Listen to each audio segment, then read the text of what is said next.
remarkable to me that we are now celebrating our 40th anniversary. I think back to when we got this started, in this very small room with a nurse who would go out and provide supportive services. And then this wonderful agency grew from there and strengthened into this comprehensive program that is integral with the whole healthcare system in this community. It's miraculous to me. I've been involved with Hospicare from its inception. I was on the Comprehensive Planning Committee. I was the volunteer coordinator. I was the volunteer bereavement coordinator. I was the volunteer office staff. I knew there was a better way to die than I had seen. And so I was always attracted to the movement itself, to give life the dignity of death and not running from the fear of it.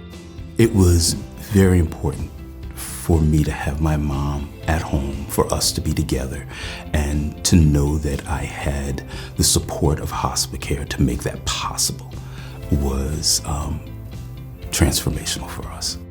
The home health aide took care of Mom in her last moments. She washed her gently, she put pillows, she just made this fortress around her, which was the most beautiful, gentle, loving thing I think I've ever seen anyone do. Most people would prefer to die at home, but it's not always possible. And so this was the first hospice residence in New York State. We were committed right from the beginning that the residence would be available to people whether or not they could afford it. About 20% of the cost of Hospicare comes from the community, comes from fundraising, and it comes from grants and philanthropy. Without that, we would not be able to do the work that we do.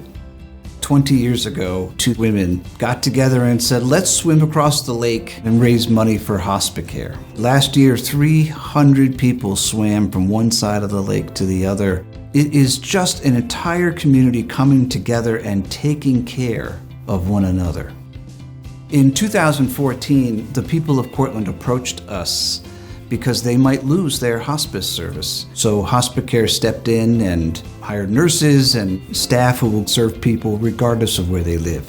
It's a place to be that's very honorable, and I was given real gifts from the people I worked with. And to actually hold someone when they die was a gift that not many people in our culture get to have, and it's helped me live a better life. I think the reason Hospicare has been successful in these last 40 years is the quality of the staff. They are caring and compassionate and immensely skilled.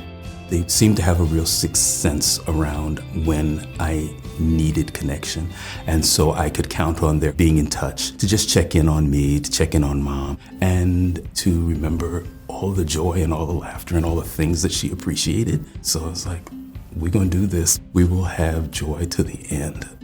And we did. We did.